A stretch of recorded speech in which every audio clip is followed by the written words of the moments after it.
नमस्कार प्रणाम करते हुए मैं यही कहूंगा कि चाहे रहा मुंबई दिल्ली, चाहे रहा मसूरी में, लिखिया पढ़िया कोनो भाषा, बतिया भोजपुरी में। जय भारत, जय भोजपुरी। एक बार आजमगढ़ से यह आवाज बुलंद होनी चाहिए, जय भारत, जय भोजपुरी। काहे पूज्य महाराज जी ने कहा कि हमारे बोलने से पहले निरहुआ कुछ दो लाइन गा दो, तो निरहुआ एक भोजपुरी कलाकार है पूज्य महाराज जी, और आपके आशीर्वाद से हम अपने भोजपुरी भाषा के लिए काम करते हैं।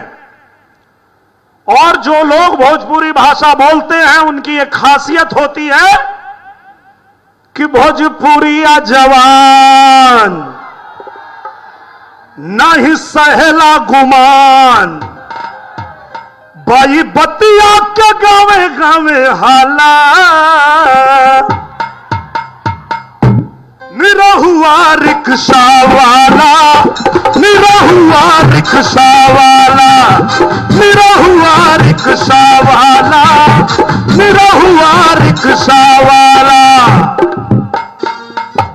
और जब देश के अलग अलग हिस्से में भोजपुरी बोलने समझने वाले लोगों के साथ कोई अत्याचार करने की कोशिश करेगा, कोई भी हमारे भोजपुरी बोलने वाले लोगों के साथ मारपीट करेगा, तो आज इस मंच से बताता हूं मैं उसको, जे ना गरीब संग करे इंसाफ हो,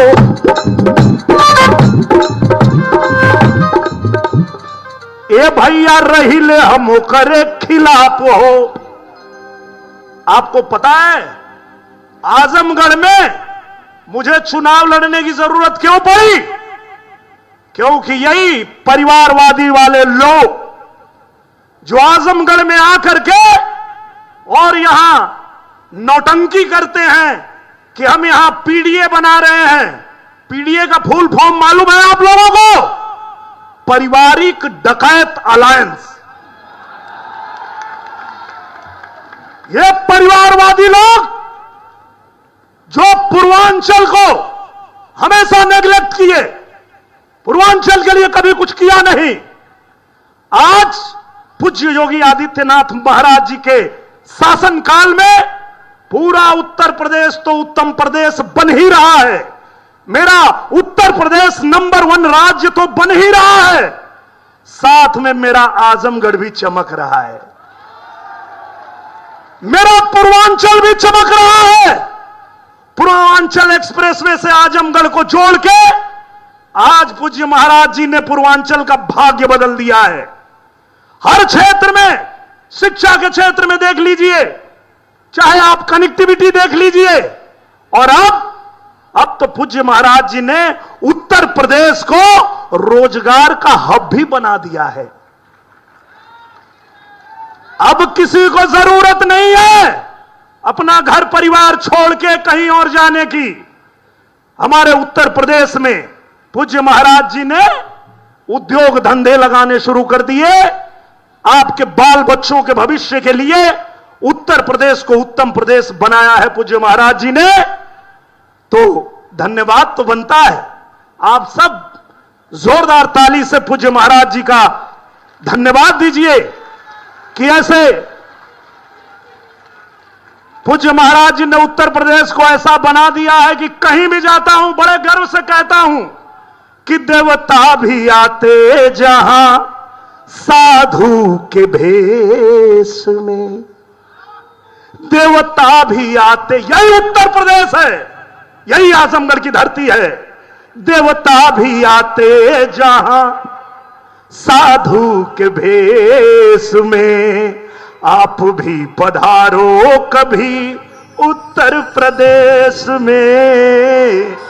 आप भी तो आओ मेरे उत्तर प्रदेश में। क्यों? अवध में राम जन्मे, मथुरा में कान्हा, जहां जन्मी सीता मैया, धाम जहां जन्मी राधा मैया, धाम बरसाना। गए ना आप लोग मथुरा, अयोध्या, काशी? ये वो धरती है, जब भगवान को भी जन्म लेना होता है तो इसी धरती पे जन्म लेते हैं। यही उत्तर प्रदेश है, जिस उत्तर प्रदेश को पूज्य महाराज जी ने सबके लिए चमकाया है, सबके लिए बनाया है, और सबका स्वागत अभिनंदन करने के लिए हम लोग तत्पर रहते हैं। तो इसीलिए मैं अब ज्यादा कुछ नहीं कहते हुए, पूज्य महाराज जी का आदेश था, 2 लाइन मैंने गा दिया, और अब पूज्य महाराज जी को हम लोग सुनेंगे। और आज जो उपलक्ष्य है, आज आजमगढ़ की धरती पे जैसे ही पूज्य महाराज जी के शुभ हाथों से एक पेड़ लगाया जाएगा, आजमगढ़ में पेड़ की संख्या जो वृक्षारोपण हो रहा है वो 60 लाख हो जाएगी। एक जोरदार ताली होनी चाहिए इस अभियान के लिए, क्योंकि भविष्य को भी संवारना है, अपने प्रकृति को भी संवारना है, संभालना है। तो इसके लिए पूज्य महाराज जी, पूज्य हमारे प्रधानमंत्री जी के इस अभियान को जिस तरह से आगे बढ़ा रहे हैं, इसमें आप लोगों का भी योगदान मिल रहा है। इसके लिए आप लोगों को भी नमन है, प्रणाम है। अब इन्हीं बातों के साथ मैं अपने वाणी को देता हूं विराम।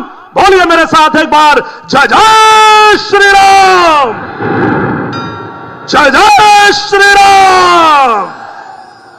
बहुत बहुत धन्यवाद। धन्यवाद माननीय। और मैं बहुत ही आदर के साथ माननीय मुख्यमंत्री महोदय से अनुरोध करूंगी कि अपने मार्गदर्शन और आशीर्वाद से हम सबको, माननीय प्रभारी मंत्री श्री अनिल राजभर जी भी अपनी बात कहेंगे और उसके बाद माननीय मुख्यमंत्री महोदय का उद्बोधन।